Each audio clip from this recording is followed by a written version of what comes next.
I'm Joe, I'm just going to mute you because I think it's you crackling.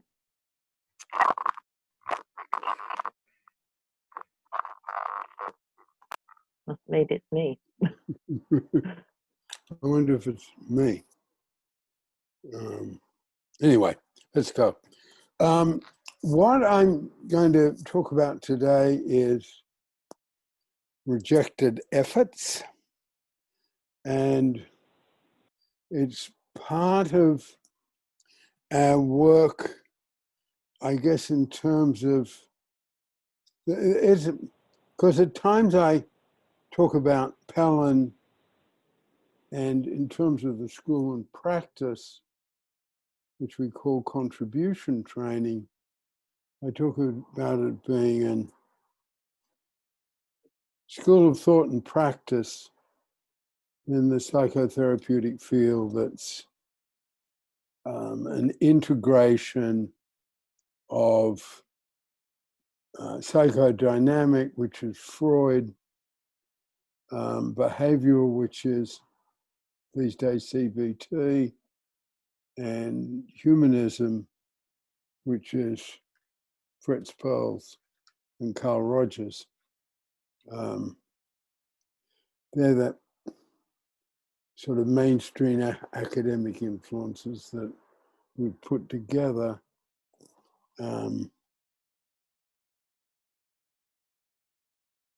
I guess to fill out what we call contribution training, which is, you know, as is all over our work in a number of different places, about David Pellin.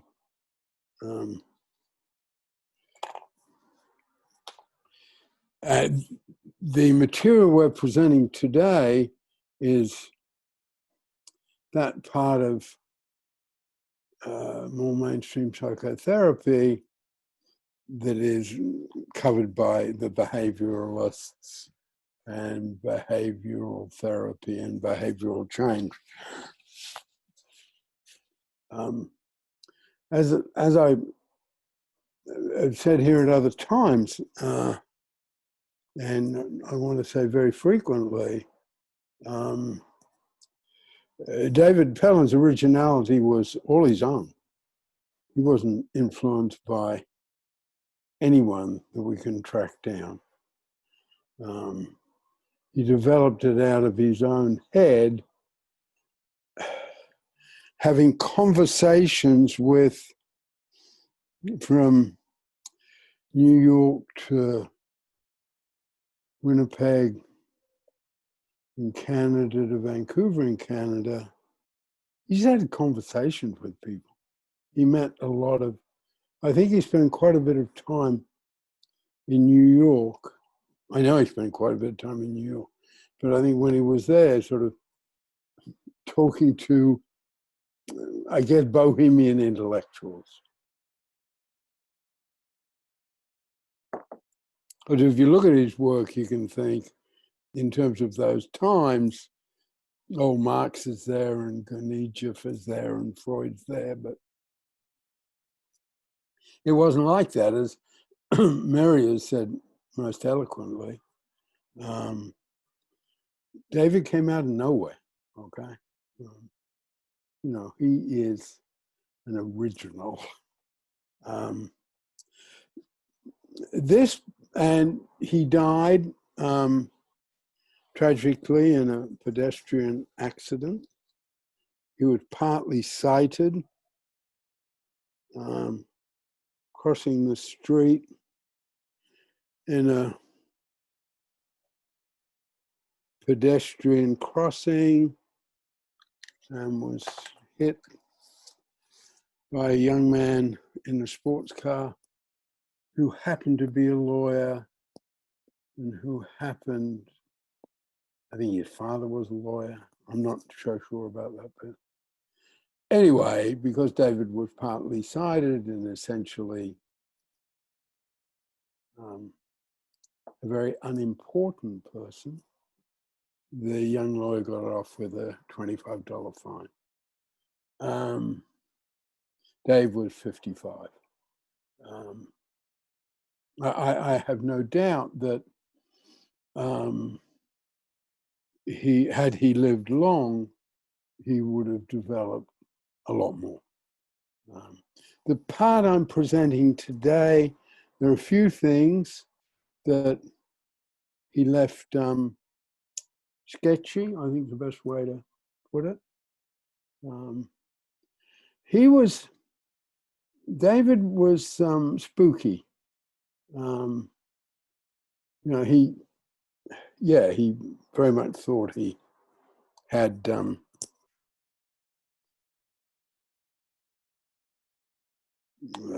a deep intuition and an ability to predict the future, of which he, in some ways, he didn't make a lot of it.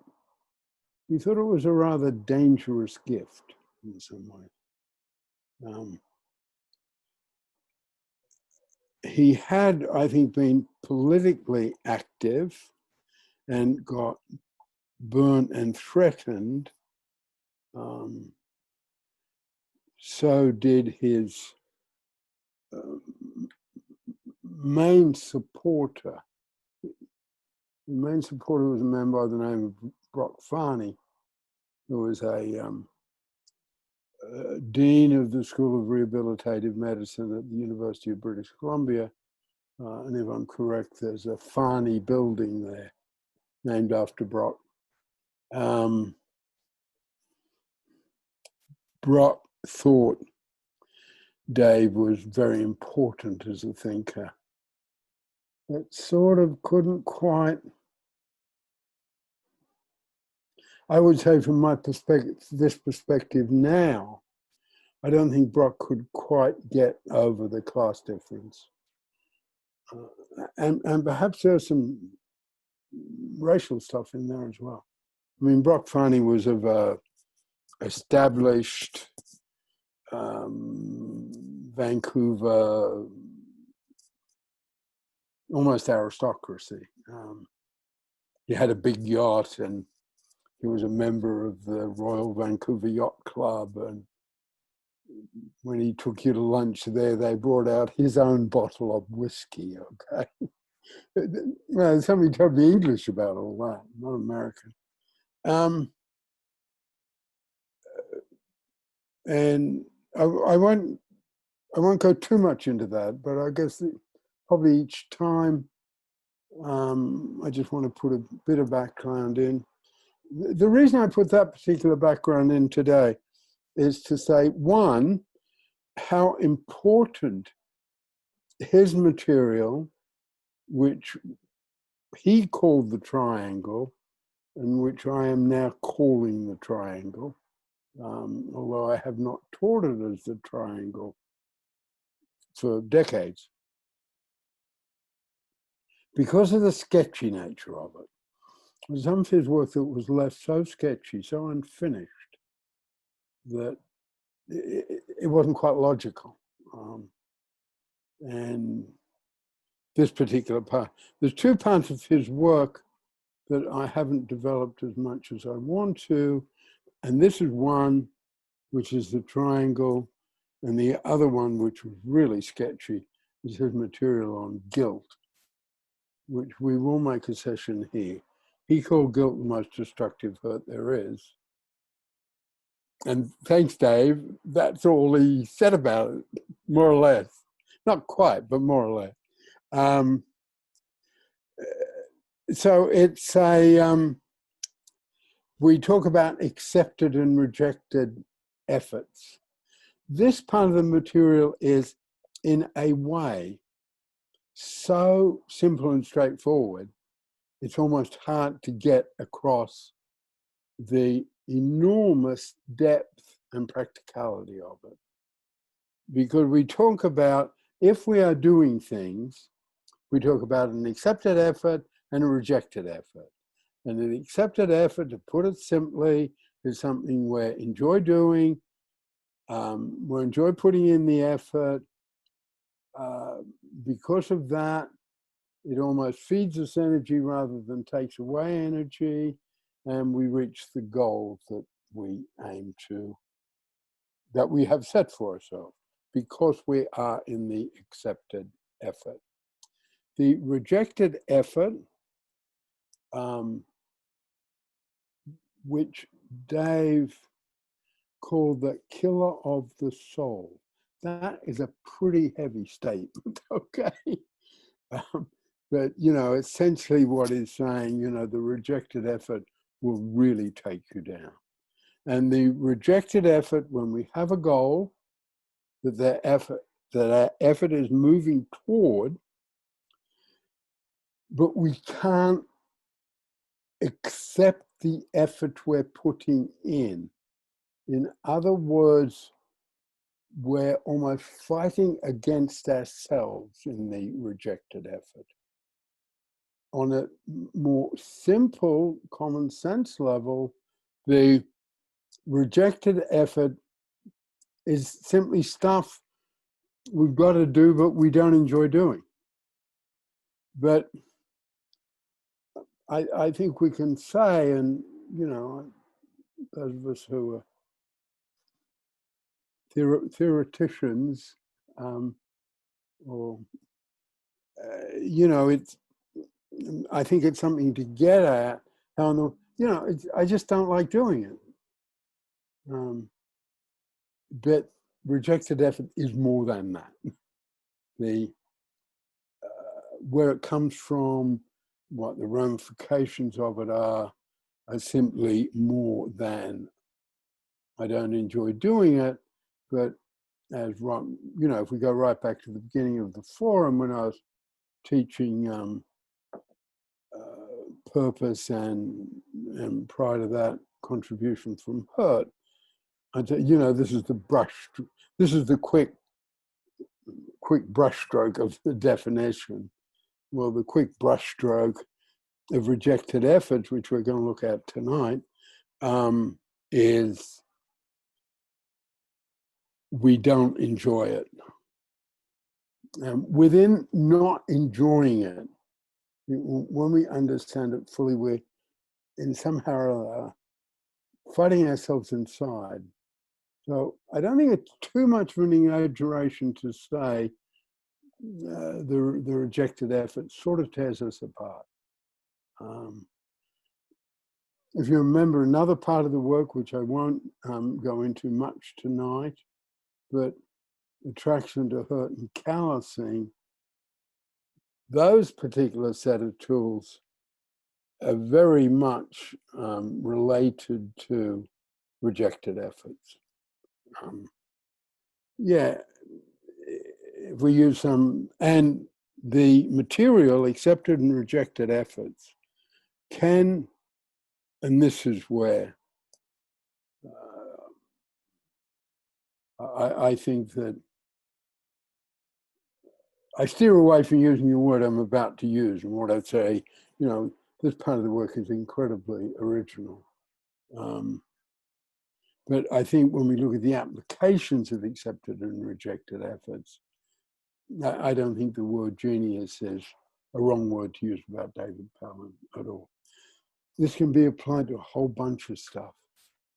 We will over the next 3 sessions be calling it the triangle, which sort of looks like that. I'm getting there, Mary. I held it up, Nikki. I just held up a rather empty and stark drawing of a triangle. I'm just filling you in. The applications are extraordinary. It's one of the best things I know to apply to sex therapy.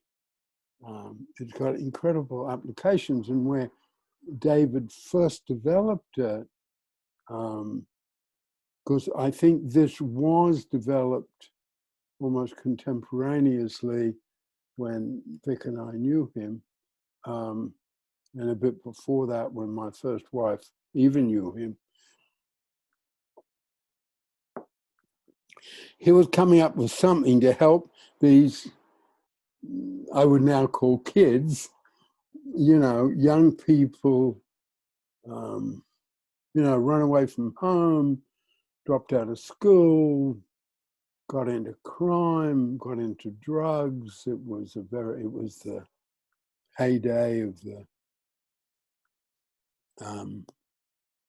hippie time and the drug-induced hippie time in Vancouver, Canada, and San Francisco, California.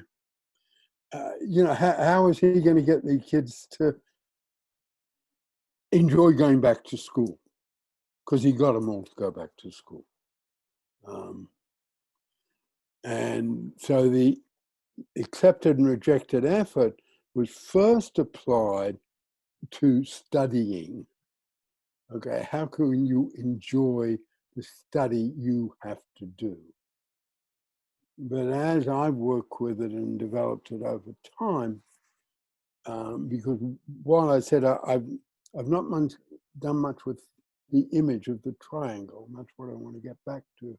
But certainly I've used rejected efforts and accepted efforts for a really long time. And okay, doing the homework or going to college or going back to, remedial school, wherever it is, if that's a rejected effort, we've got to recognize it as a rejected effort. And then it's a question of what do we do about it?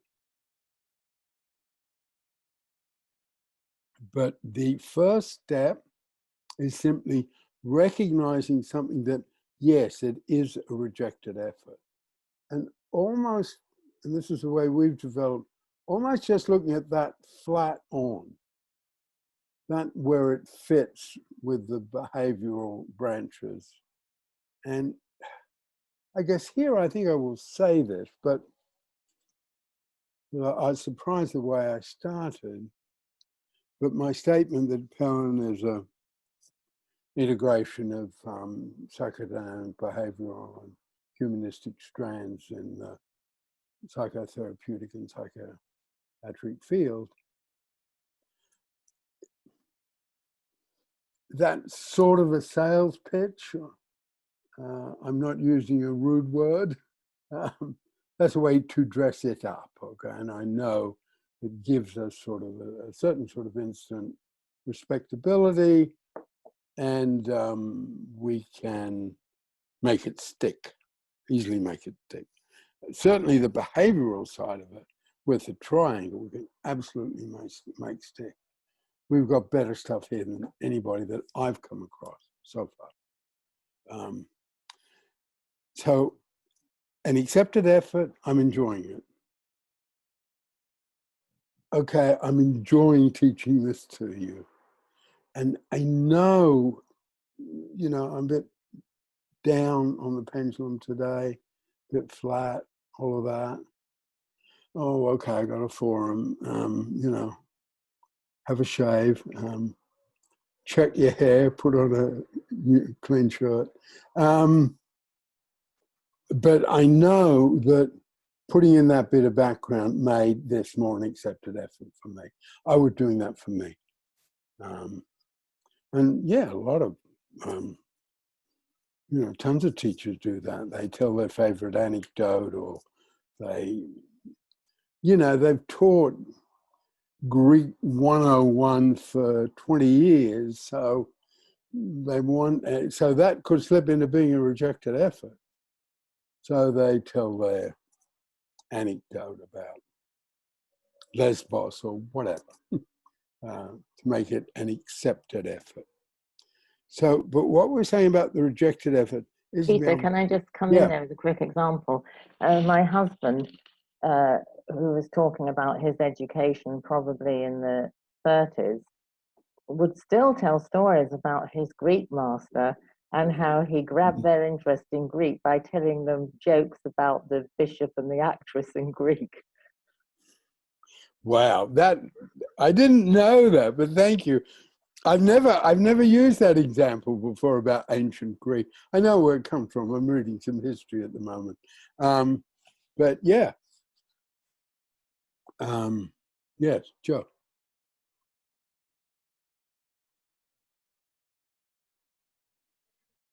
I'm just trying to understand the triangle, Peter, and I'm wondering if the two peaks are accepted effort and rejected effort, and if the bottom one is what do I do about rejected effort to turn it into No, accepted effort? Is that it's not that. sides? That'd be a way to do it.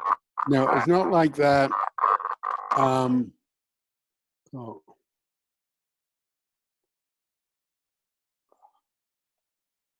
Where's my Tipex when I need it? I have to be totally honest with you. In the spirit of transparency and contribution training, I haven't quite got this finished, not just on paper, but also in my head, okay? And Dave just hadn't finished it. He just had not finished the triangle when he died. So the bottom line is that's where accepted and rejected efforts live, okay? So what we have here is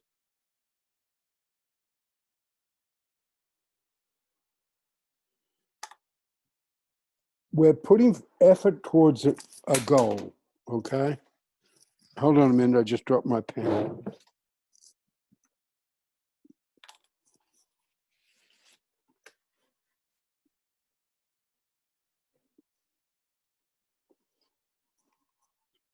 Where'd it go?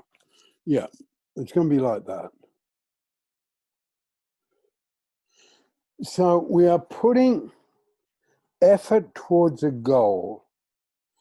And as we're putting the effort towards the goal, we're either in the accepted effort or the rejected effort. At this stage of teaching it and you know, saying grasp the tool and use it, we're sort of saying there isn't a gray area, it's one or the other. And that's useful. What's on the right hand side? That's direction on that. That's part of the so that's the starting point of going around triangles, okay? Can I ask a question, Peter? Yeah. So what I recall is the 3 points of the triangle that what I recall David teaching is effort, goal, change. So you're making an effort towards a goal, and the third point of the triangle was change. Is that correct from your memory? That's what I remember, and that's what didn't quite work for me. Okay. Can't quite remember why, but essentially I've done the same thing. I just wanted to make it a bit clearer, and he had developed this bit. Okay, he'd really developed accepted and rejected efforts, and we've got direction moving towards a goal.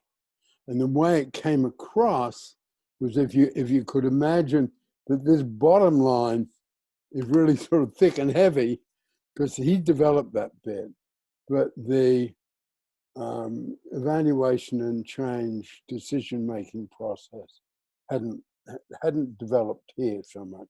He developed it elsewhere, which is not part of where we are in the material, in what he calls strata. We've touched on that a little bit when we talked about evaluation strata, and his work on evaluation strata, which again he'd done really, how can I put it? He'd finished it a bit, but this he hadn't finished, and strata he hadn't finished. But Vic's essentially right. We're going this way. Effort is going towards this goal. Yes, Joe.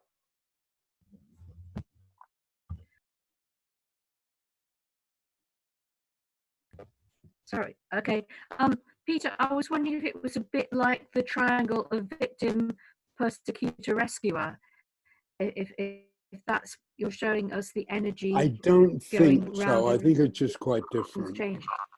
Yeah, and it is important to remember about him that if there was something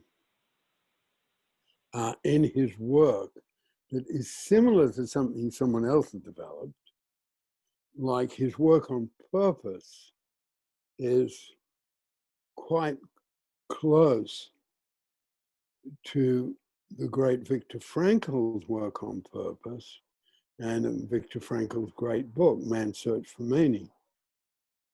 But I'm almost positive that there was no influence from Frankl to David.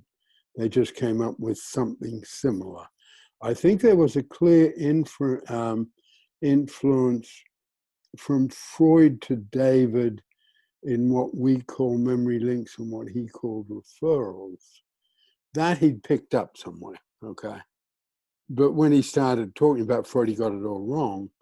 So someone could just tear him apart. I mean, literally, he was bombastic. And he was generous. He really didn't expect them to tear him apart. But, you know, he'd say something that just wasn't correct, because he wasn't bookish at all. He wasn't bookish, he wasn't an intellectual at all. He was a mind, that's for sure. Anyway, that's just a little bit more background. So at the bottom... Excuse me, can I just say, Peter, yeah. I just spent a few minutes trying to help Cease get on, who couldn't get on her usual way. I just wondered if you could kindly describe, she's on the phone, you see, so I wondered if you could describe the triangle again for her just having joined us. Well, the triangle is, you know, the material about accepted and rejected efforts, as Cease or other people get into what I call steps, but I couldn't make that work. I've struggled with this stuff, okay? I'm not quite sure why. But so the accepted and rejected effort Cease is what I used to call steps. And we are putting effort towards a goal. And that effort always has some direction. And that is the bottom, that's the base of the triangle.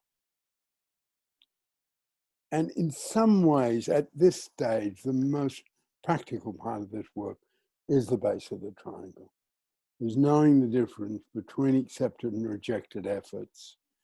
And with rejected efforts, being able to change them into accepted efforts. And that's the main topic today. And Peter? Yeah. Would you mind just reading aloud what is written very small on the upper legs of the triangle? Just reading the words, because I can't read it. We got a triangle, okay? On this corner, it's written direction. Mm-hmm. Then we've got accepted effort and rejected effort, abbreviations AERE. And then here, the other side of the base of the triangle is goal. Yes. And then this hypotenuse, have I got the right word? I haven't used that word in decades, generations. That hypotenuse is called assessment. Assessment. Yes. So just to go into that, we'll be covering, you know, in sessions ahead. We got the direction that's provided by the goal. We're in the accepted effort. We reach the goal. Then this side of the triangle is assessing the consequence of reaching the goal. okay? Someone might have the goal of getting a law degree, and they achieve it. They achieve the goal, but they don't want to be a lawyer, okay? So just because the subtlety of this tool, just because we've reached a goal doesn't mean we've succeeded. And it's that, it's that bit of common sense that, every problem we've solved just turns up another one to take its place, that type of thing. So on this side of the triangle, we are assessing the consequences of our action. At the top, and this is where Vic's right, in the middle should be change. We are going into evaluation strata up there, okay? So we are taking in this assessment of our goal. We got there, we got the law degree. And then we're making a decision what is our next goal. The law degree is not a very good example because it's too big a goal, okay? I'm a bit confused because assessment and evaluation in everyday life are a bit similar, and you must mean something different. So. The assessment thank you, that is literally assessment of the goal we have reached. Not what might come next or how we might change direction. Next bit. Yeah. That's the next bit. Assessment of the goal we have reached. So in a sense, that's stepping back, okay? Mm-hmm. Okay, I've got here, I've got to base camp. Do I still want to climb the mountain? Or am I happy just to have got the base camp? Or am I gonna stay in base camp and get fit before I make the decision to put my effort into the next goal of climbing the mountain? That clearer? Yeah. Yeah, much better, thanks. And I think Vic's right. I think David called it, I'm trying to remember, activity and progress, okay? The triangle of activity and progress. That is correct. It had been on my mind to ask you, I've been sitting here, I was going to ask you, do you recall the phrase activity and progress? That's exactly correct.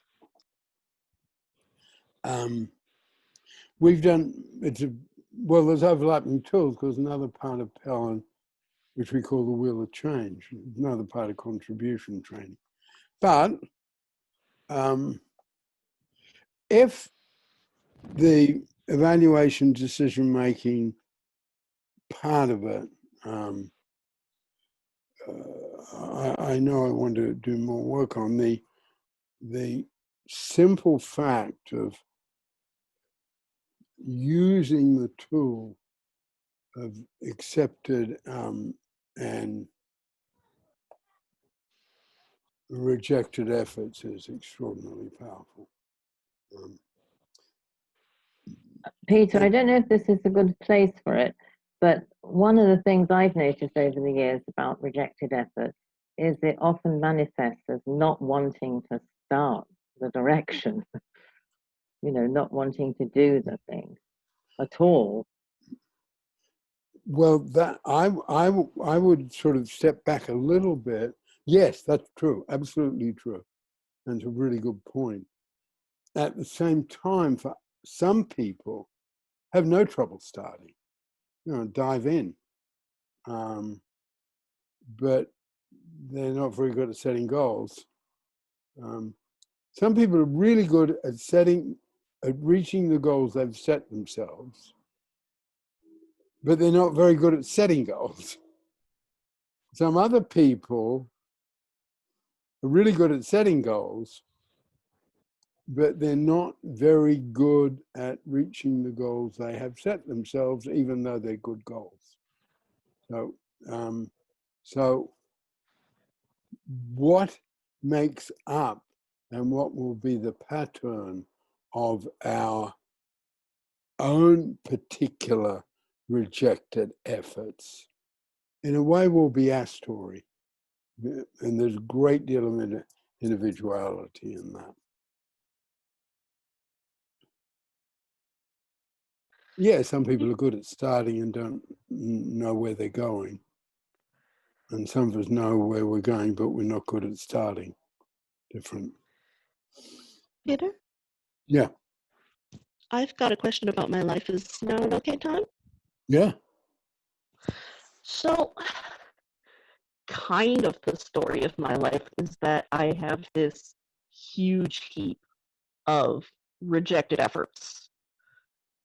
Like, for whatever reason, a lot more things to me seem to be rejected efforts than parents or teachers or whoever expect.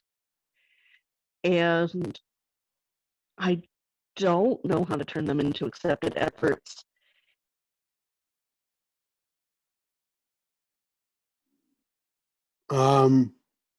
Sorry about that. That's okay. Sorry about that. Somebody tried to call me and I had to reject the call. Anyway, sorry about that. Interrupted my train of thought. Take your time. How to turn them into accepted. Yeah, and I don't know. It was brought into stark relief by something a friend gave me the other day, which, can you see this? Yeah. This is a merit badge she awarded me. That is Sisyphus. Say again. Hold on a minute, because I've got a bit in my screen I've got to get rid of to see it properly. Okay, got it. Okay. Yeah. You can see this? Yeah. This homemade merit badge depicting Sisyphus rolling the stone up the hill. Yeah. Because she has noticed how much I chip away year after things, whether I see progress or not, but I'm kind of hating every minute of it. Yeah. So what do I do? Well, first step around accepted and rejected efforts is to recognize that that's what it is, okay? Now, in terms of contribution training in the whole school of thought, we're not coming in with sort of one answer, okay? In terms of the stuff we're looking at today is accepting the rejected effort. And then in some, and if it's deep and complex, like I've got one, which I'll try and keep it brief, but it's a bit sad and I've got a particular way of torturing myself. How much Italian would I know if I'd learned 10 words a day for 50 years? But it's not that, in a way, Elizabeth, it's not that big a deal. You know, it's not fundamental to me. If it was something fundamental like that, one of the things we do with a triangle, and I guess as we keep working together and with your help, Mary's input, you know, we get more sophisticated images on the screen, etc. It's almost smaller and smaller triangles, okay? So instead of going from there to there, try it so it's going from there to there, okay? And yeah, so in a way, it's a part of the work that is very much like common sense. Well, take small steps, break it down into small pieces. And if we can't quite do that, then I think it's using other tools within contribution training that we can bring in to look at, and they're there. Okay, so it's not saying this or nothing, because one of the things at times, because my claim is that this is enormously widely applicable, and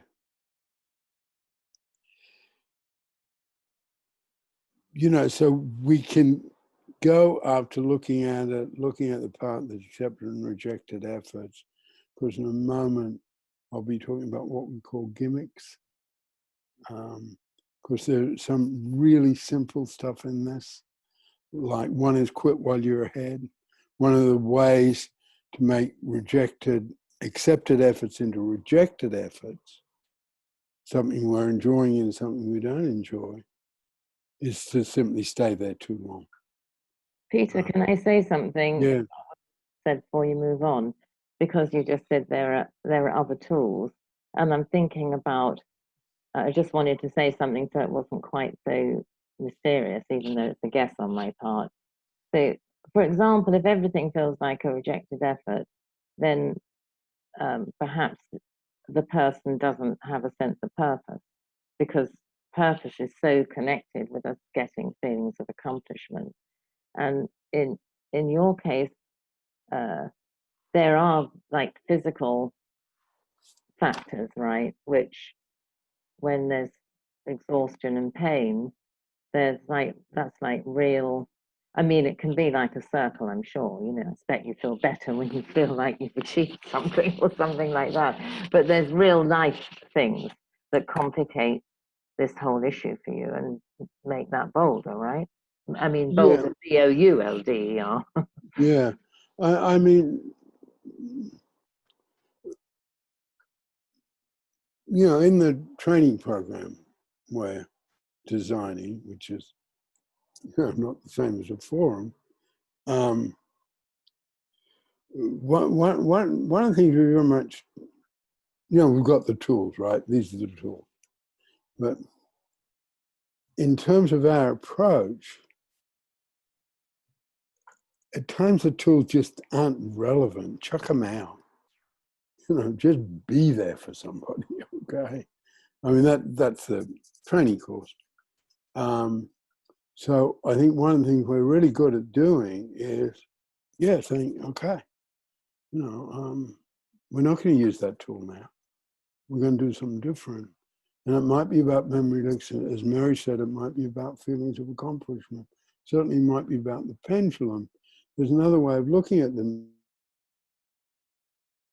material, because all of this started with, a response to coronavirus. I mean, that's where the whole forum came from. Wanting to make some simple, 5 tools that can really lift people and help them get through this. And within that context, some of the tools are what we call the survival kit, okay? And that's, feelings of accomplishment, the pendulum, accepted and rejected efforts, true rest, and advisors. I mean, that's like, if things are really rough, let's go for the survival kit. Let's not worry about all this other stuff out there. If we survive, we will have time for the other stuff. If we don't survive, it's irrelevant. If a politician doesn't get elected, the programs aren't relevant. So in terms of what you were saying, Elizabeth, I'd sort of say, play with this a little bit. And I think tools need to be like that. Don't hold them too tight. They need to be sort of loose and played with. And that's why I've got the whole methodology of tools. Yeah. So really, really relevant things. And what Elizabeth said really touched me when she talked about, you know, the so like a lifetime of rejected efforts kind of thing. I'll try to be very brief on this, and everybody can laugh when I say that if you want. Just that I'm not very brief. Many years ago, I had some exceedingly vivid dreams about plants and trees, and I thought I was, well, I actually started taking a herbalist course, you know, and so I had this was, you know, a very, very positive energy, but there was no money in it, and I had a wife and young children and a family. So circumstances, and this is part of this accepted effort, rejected effort, circumstances, it seemed to me, forced me to do something different. I took a quick and dirty computer course in Vancouver, and I went to New Zealand, and I got in a technical institute, and I taught for 10 years as an academic staff member, and I taught computing. Now, the interesting thing is, I really wasn't interested in computers. I was interested in trees and herbs, you know. So now I'm teaching computers for 10 years because I've got a family to support. And when Elizabeth talked about like a lifetime of rejected efforts, you know, in some ways, I mean, I was successful. I wasn't a high flyer in the information technology department, but I was known as very good to teach what we called school leavers, which is young kids, you know, getting out of school and where they're going to go. And so in a sense, there was a lot of rejected effort, but it was dollar-wise successful out, you know. Now I remember an experience that I had, and this comes back to what Mary said about the complexity of accepted effort, rejected effort. I remember something, and I'll quickly, bearing in mind that the overall perspective is this 10 years of doing something that you're not keenly interested in, but you have to do. So there's the rejected effort side. I remember a class teaching, and mostly all young people, and there was this young woman in the class, and she was the star of the show, right? She was always flirting with the boys, and the boys were always, who's going to be, they were competing with her. And I had this classroom management challenge because it was like predictable. The class is going to start, she's going to start, right? And she would be flirting and, you know, this and that. And she had an email tagline, and this will tell you a little bit of her personality. Her email tagline was "Holden Queen, bow down, baby," right? And so this was what she was like. She had this kind of energy. Now, the interesting thing to me, as I look back, was I actually succeeded in the classroom management, and I got a much greater feeling of accomplishment out of the fact that I managed that class well, and the students liked the way I managed it. I would always let her do the thing at the beginning of the class. I knew that this had to happen, right? And she would do this, and the boys would. I'd say, "Okay, great, sit down, please," and it worked. Now, the interesting thing to me is the accepted effort was the classroom management part. I didn't give a stuff about word processing, the programming, or if they, you know. Does that make? And so this comes to what Mary's saying about the complexity. If I look back on those 10 years, the most satisfying thing to me was the classroom management, the nurturing of an individual person, the conveyance of the knowledge I was never that interested in. And that sounds really paradoxical. So there's a level, and coming back to Elizabeth, there's a level of rejected effort there, but also there was this accepted effort. And if I had recognized that sooner, maybe I would have changed careers. I don't know if that makes much sense. I wonder if that relates to what's been said. And that's what I'd like to share. Well, no, it does, because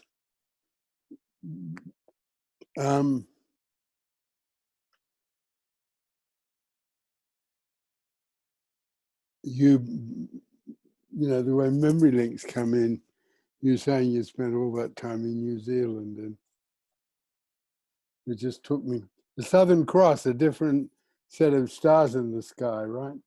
My time, yeah, growing up in Australia just really took me back there. So I'm sort of hesitating. But we talk changing rejected efforts into accepted efforts. I should have said this way earlier. We talk about gimmicks, something that will help us turn the rejected effort into the accepted effort. I think and again, I talk about how much of this work is common sense as well as profound.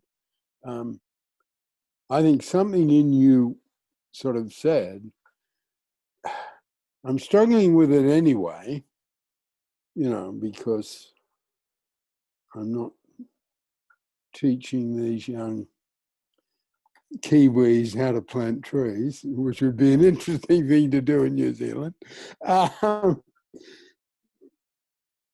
And if I don't get on top of the class management, this could really slip into a rejected effort. So I think on an intuitive level, you almost saw that. And you succeeded in doing that.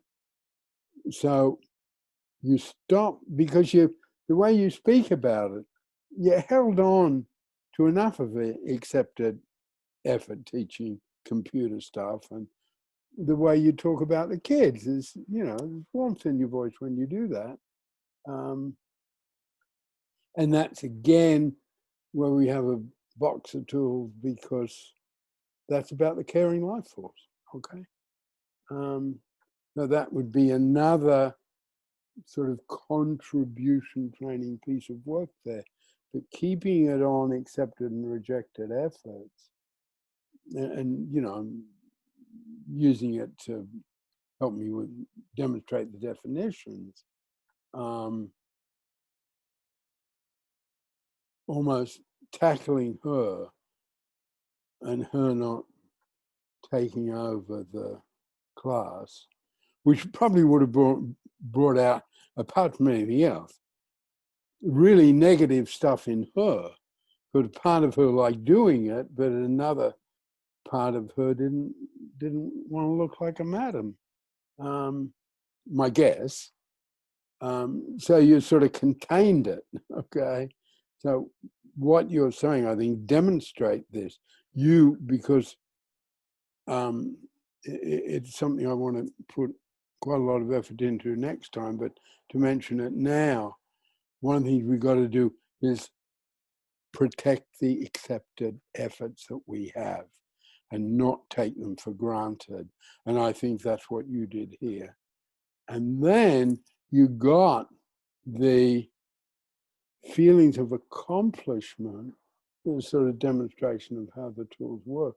You got the feelings of accomplishment by having what you're calling class management, but the way you speak about it, they liked you. So you're getting feelings of accomplishment from them. And you're getting feelings of accomplishment for your rejectiveness, what we now call caring life force. And it was there, and it sort of, the way you spoke about it, it worked. So, and this is very, very true with the work I've done in the past training foster carers. Can I just come in with something that's close to what Vic said? I remember an example you gave once, Peter, that really struck me, which was when somebody doesn't like their work, but they really like the chess club or the chess in the park or whatever that they go to every night after work, and that was sufficient, along with the paycheck, to keep them doing a job they weren't that keen on. And that's got huge, this is one of the places where, and my salute to David Pellin's mind, there's nothing else about it, that's got huge relevance to what's happening in the world, all over the world, because working from home might cut out a whole lot of accepted effort that is the social side of a workplace. And that's a really big issue, from, the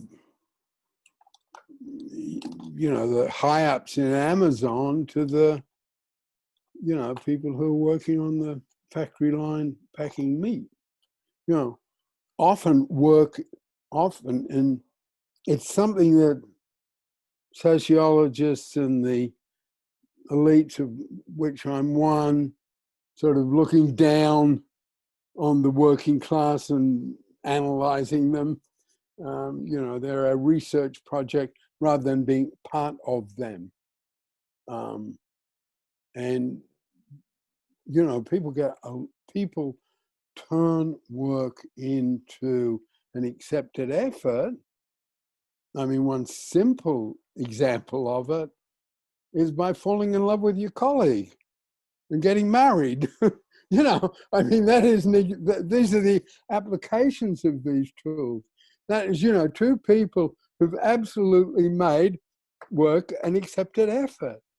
And I can say, I think, you know, I say this with a little humility, but there are people in Pellin who met at Pellin and are still together, and Pellin is an accepted effort for them because they met at Pellin. And, you know, they've got 2 kids, and you know, the kids are grown up, you know, a long time ago. So there's a lot, and that's where I go back to the Michelangelo example, to Shakespeare's simple tool. It's really, really wide. But the bit I do want to get across is the creativity we need to have in terms of finding the gimmicks that will enable us, give us a chance of turning the rejected efforts into accepted efforts. And the gimmick, and the reason we use the word gimmick there, it's an unusual word, but we really want to rather starkly indicate that this might be something, oh, I don't like my work, so I've got to find a way to love my work. That's not the process. The process is different. I'll just finish this bit for a minute. The process is, this is a rejected effort. What could I bring in from the outside that will bring in positive feelings into this situation? It's not trying to sort of, oh, I've got to enjoy learning Italian. Or I've got to love computers and the night sky of New Zealand. No, what is the outside thing that I can bring in that brings in enough positive energy to make this an accepted effort? And that's something a lot of people know intuitively, but not everybody does. I was just wanting to table something. You might want to stick with the gimmicks part now, but I just, after you had brought the term triangle in when we were talking some time back, I just had a thought about it that I wanted to put forward at some point before we leave this topic. Oh yeah, sure. No, do that. Do it now. You want to be flexible. If we're not flexible, the forum will become a rejected effort for you. Okay. And any teacher does that. Oh, how can I make the class enjoyable for the kids? Yeah. So what it was that at some point in the conversation today, it was answering Elizabeth, you said, well, try a smaller triangle. And I see that issue a bit differently. How I've thought about, and this is coming from a place of not being good at adult responsibilities because my life was dominated by mood swings.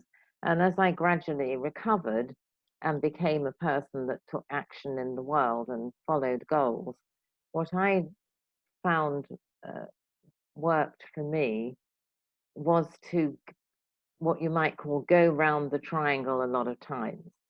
So I already knew the tool accepted and rejected efforts.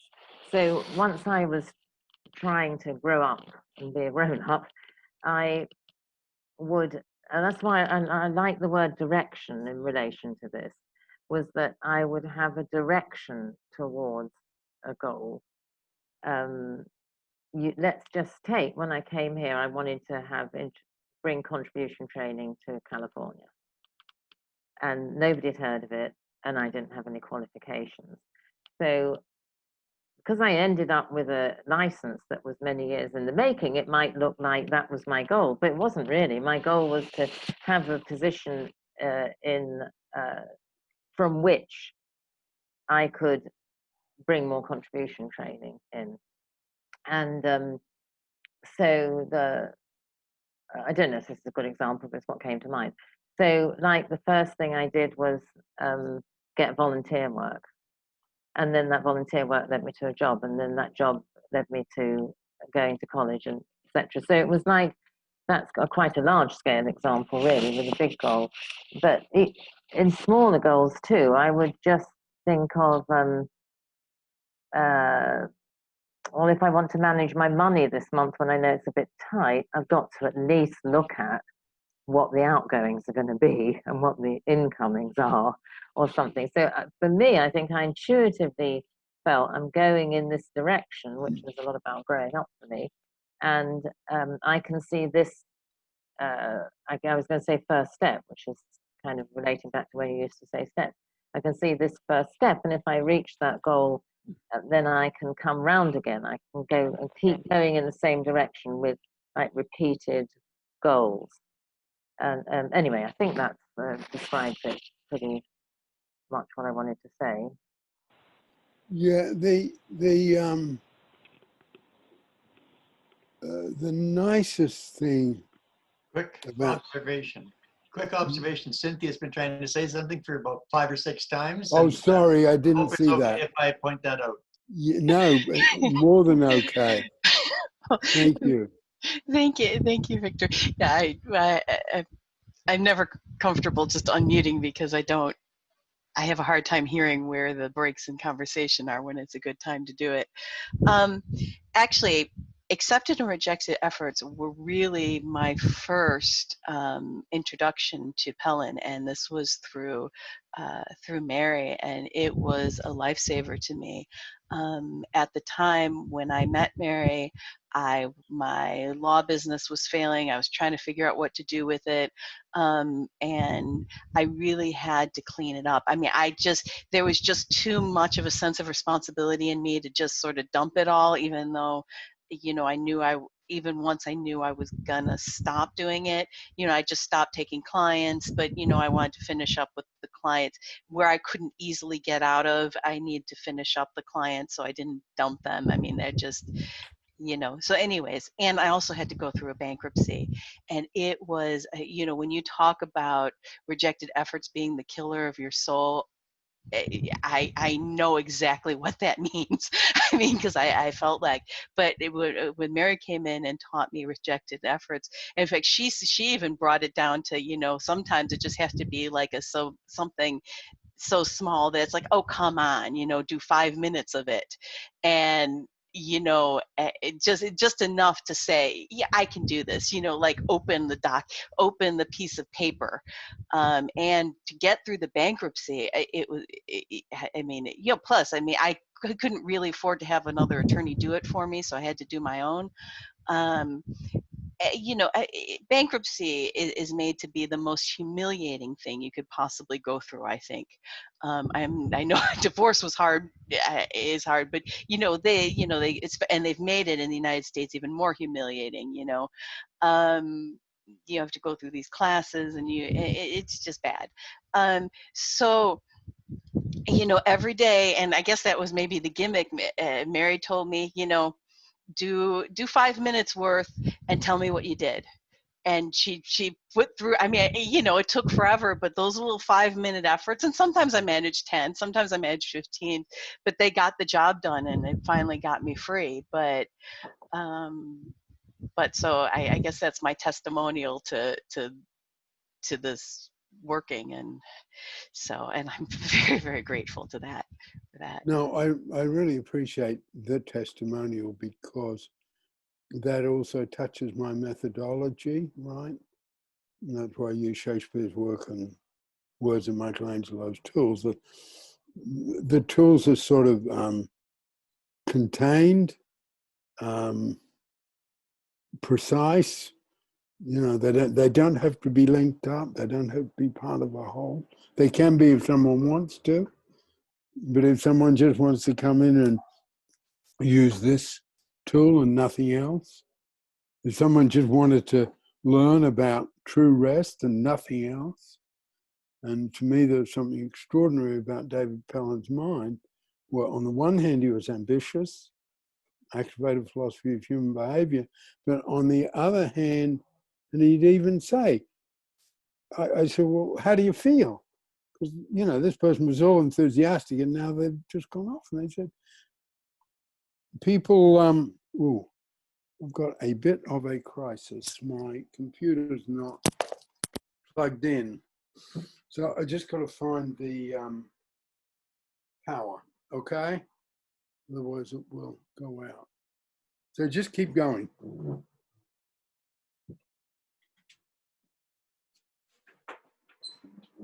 Nikki, oh, sorry about the traffic. Nikki, do you want to come in with anything about this topic, rejected efforts, while Peter's looking for his lead? Hi. I had an observation a while ago about a comment to Vic, or I think Peter covered it in the end, about caring life force. You know, that's caring life force. Got feelings of accomplishment from caring life force, and it's completely irrelevant what you're teaching. It's the relating and the getting the kids somewhere. So that thing. Yeah, things about accepted and rejected efforts. I struggle a lot with rejected efforts. I guess I've used it a lot over years and years, and I go ridiculously small, tiny, tiny, tiny. You know, I did one today. I opened an envelope, like, wow. And I'd had it for a couple of days. I know what the thing is. It's not going to be a problem, except that it's a thing I've got to take action on, and taking an action on anything is always a problem. So I just had it in the right place in the right moment, and I just opened the envelope. And because I'd only set it in the goal, I suppose, was open the envelope, and I was going to leave the contents in the envelope. And sometimes I do that, but on this occasion, well, then that brings in the other tools. Sometimes I find that you get a small feeling of accomplishment from achieving the first little thing, and then I can just ride that and then take the thing out of the envelope and read the date on it that I've got to take the action by, and it's like, oh, it hasn't passed yet. That's pretty good. And it's just like, oh, that's easy. So yeah, and the tool of small feelings of accomplishment, he hasn't taught that yet, but the point of that is A, small, and B, feelings. So it's not about accomplishing something, but it's about feeling like you've accomplished something.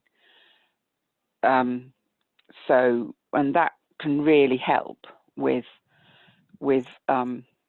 rejected efforts. It's really hard if there's things you absolutely have to do and you feel rejected efforts about, and you have to drive yourself on and do it. Oh my goodness. And then I feel like that sort of repeat, you know, carrying on, creating the more memory links, driving more into the memory links. But then I guess that's where the gimmicks tool comes in. Find some little trick to, yeah, unfortunately I have these days during the lockdown, I was having a lot of have another biscuit gimmick, you know. Can't do that little thing. Have another biscuit and I might feel more like it then. Which does work, but a lot of biscuits get consumed. Okay, so Peter's back. I'll go back onto mute. Okay, thank you. Well, I just want to stay on gimmicks because maybe I want to hold them up, okay? But some of these are my gimmicks. I had great trouble getting into writing. And I have 16 of these colored fountain pens, and I have 16 different colors of inks. I'm a bit embarrassed to say that, but Nikki gave me a super example, which I've really held on to. I think I've said it here before, but the pop star Rod Stewart has, I think it's, yeah, there's something about accepted effort, true rest, feelings of accomplishment. At times they really overlap, okay? But anyway, Rod Stewart has his model railway, but it's more than Nikki's seen it or seen pictures of it. I haven't, but I understand it. It's more like a model city, you know, it's huge. And I that made me not be embarrassed about my colored pens and inks, okay? You know, if Rod Stewart can cover his model railway, I can have my, and it's worked for me, you know. And, you know, I'm quite careful about going after gimmicks that will help me stay with the writing. And, you know, the problem with my writing now is the too much of it. It's not that I haven't got the discipline for it. And I think a bit in another way, you know, different generation, Cynthia, but, you know, this tool's just worked for me. You know, I have a large body of written work because I went for the gimmicks. I'm You know, unclear why you referenced Cynthia. I just wondered if you wanted to make it a bit clearer. Oh, when she said how the accepted effort worked for her. Oh, you're just saying like the tool's so effective. Oh yeah, now what I was saying, the accepted effort worked for you as a tool in this sort of small, I don't mean small, but relatively recent compared to me, relatively recent introduction. And I, on the other hand, have been around these tools literally for 55 years. And somehow or other, the way it worked for you is the way it's working for me. And I think that's a difference with the methodology of tools. You know, it's never, oh, I know that, I've learned that, I can move on, I need to move on to something new. No, you know, I've got my basic tools and I'll work with them for the rest of my life. Cynthia. Just one more quick thing. I remember one of the things that Mary told me, and when she was teaching me about it, which was just a light bulb, and it really helped me to just, you know, calm down, is she said that, you know, like some people have rejected efforts of parenting and stuff like that. And the idea is yes, there might be memory links, there might be, but it's not, the point was not to figure them out or feel bad about your rejected efforts. Just say, okay, this is a rejected effort. What am I going to do with it? And that helped because I was feeling so much guilt and so much, you know, it was about 7 years ago, but there was just so much, and that just that cutting out the guilt and the shame and all that other stuff and saying, okay, this is a rejected effort, what do I do about it, just was huge. Yeah. Cease, do you want to come in?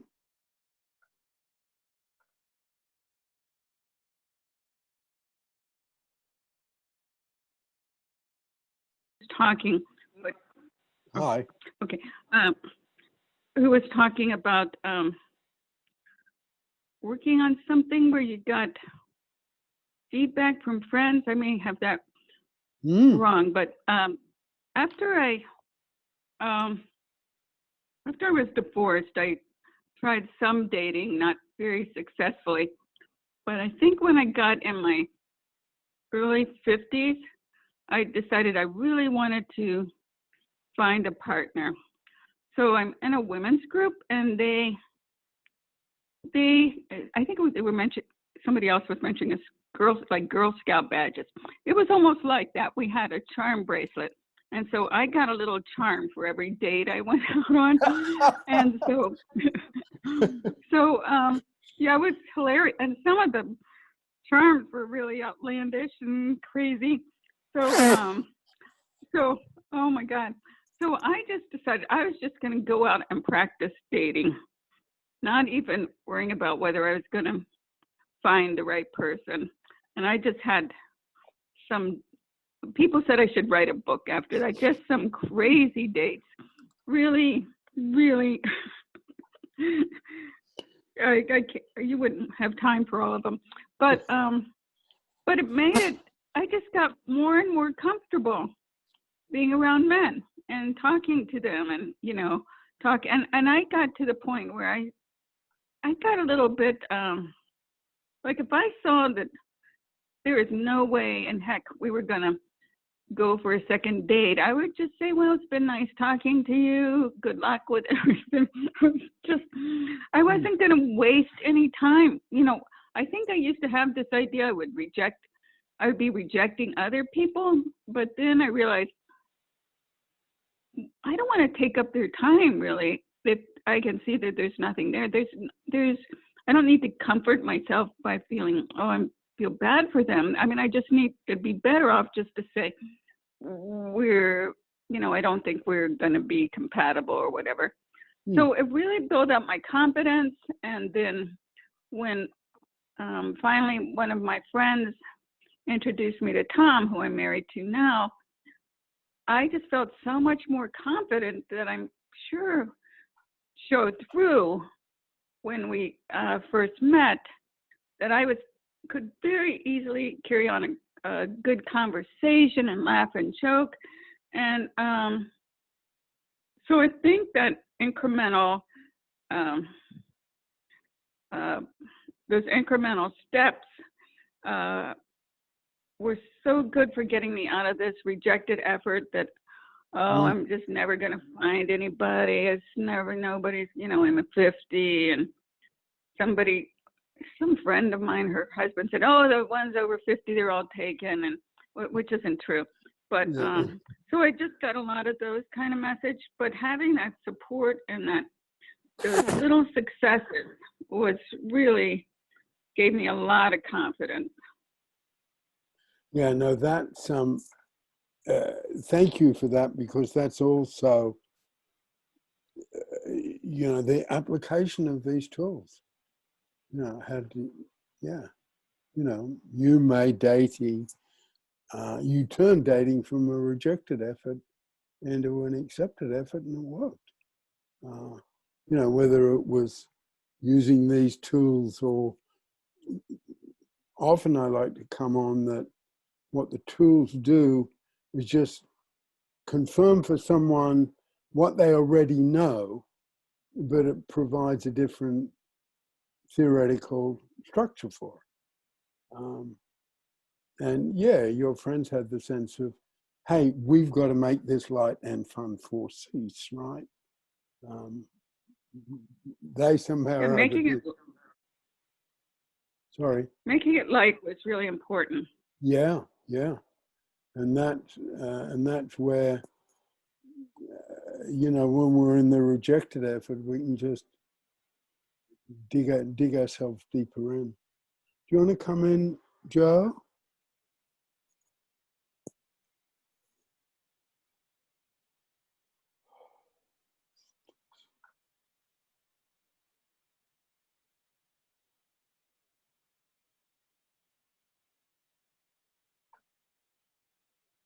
Are we?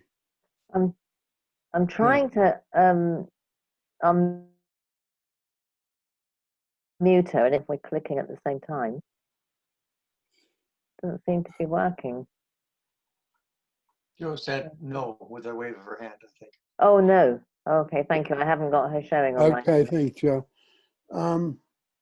Just as we're winding down a bit, do you want to say anything, Stacey, about this one?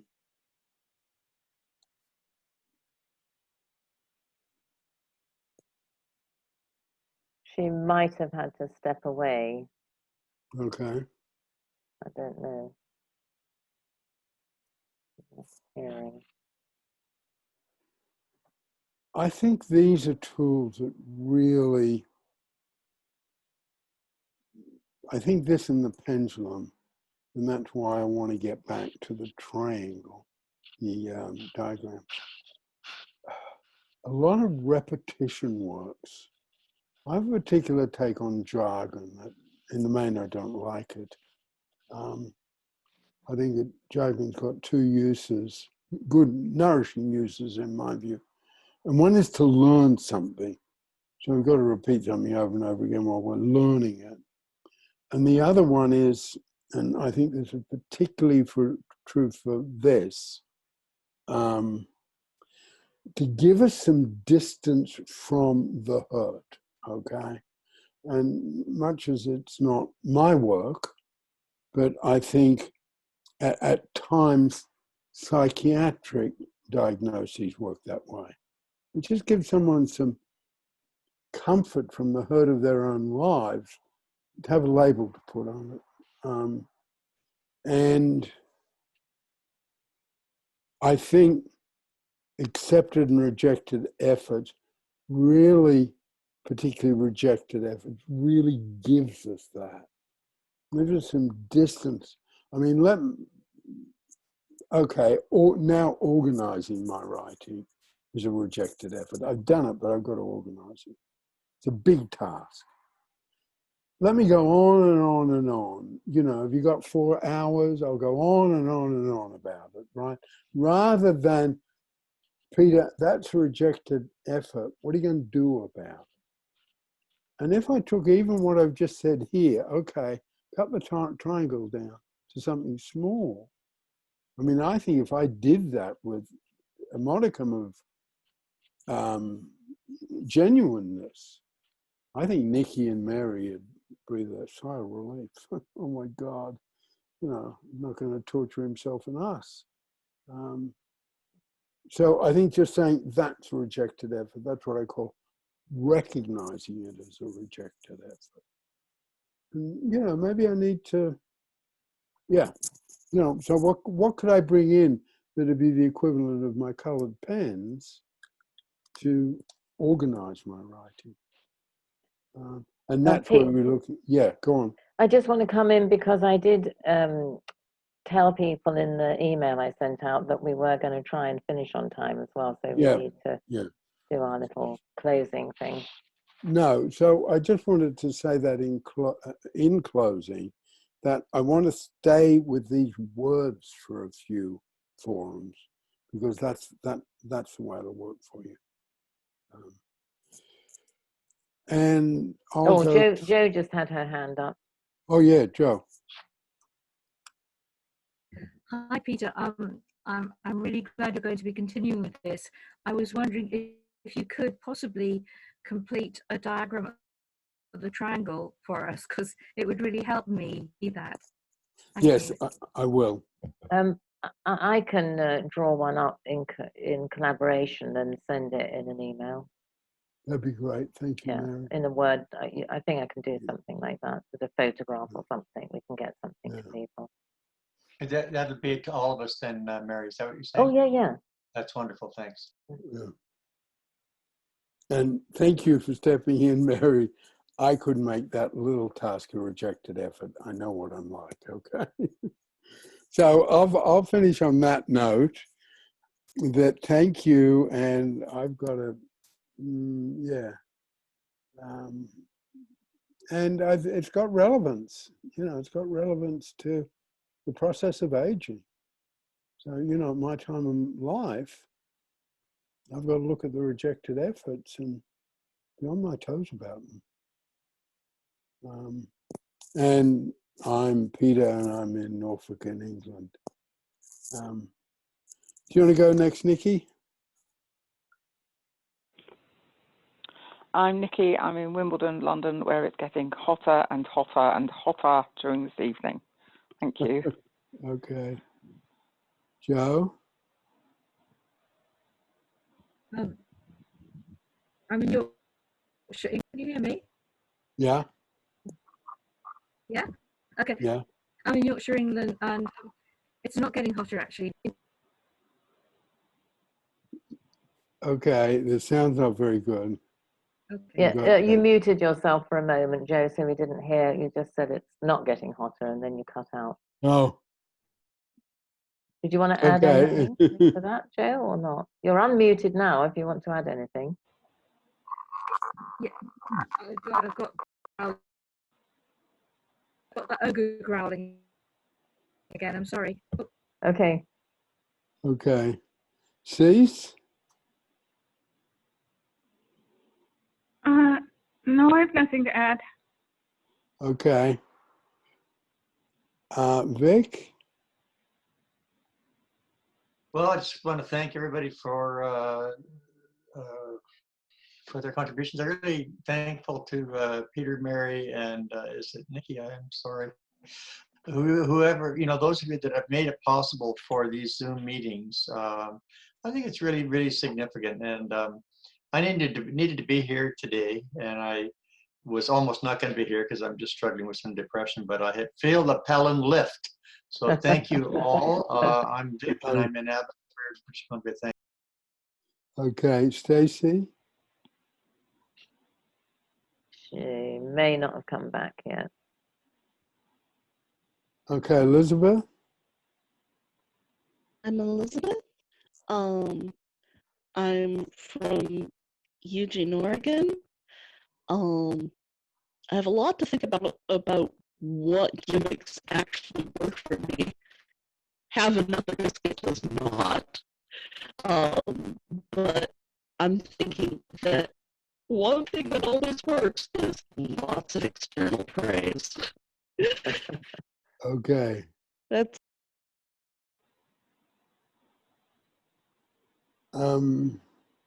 Mary? I'm Mary. I'm in Rosarito Beach. And one thing I was thinking about accepted and rejected efforts was something that I didn't do on purpose. So I just wanted to throw it in there. But I was very shy right into my 50s and certainly my middle 40s when I came here. And by going to college and meeting new classmates and then being part of a 12-step program, it was like the rejected effort of talking to strangers was worn down like water on a stone. And I sometimes feel quiet, and I don't want, but I can talk to any stranger now, and that's like such a huge difference from most of my life. Yeah. Okay. Well, thank you all. I think you forgot Cynthia. I'm Cynthia. I'm in Kankakee, Oh, Illinois. sorry, Cynthia. No problem. Okay. Yeah, well, thank you all for coming. I want to stay with the triangle and accepted and rejected efforts over over a few sessions up ahead. Because this one can pay off for us all. That I know, that I really know. Okay, thank you. Bye-bye. Good Thanks, today. everyone. Thank Bye-bye, you. everyone. Bye-bye. Bye-bye.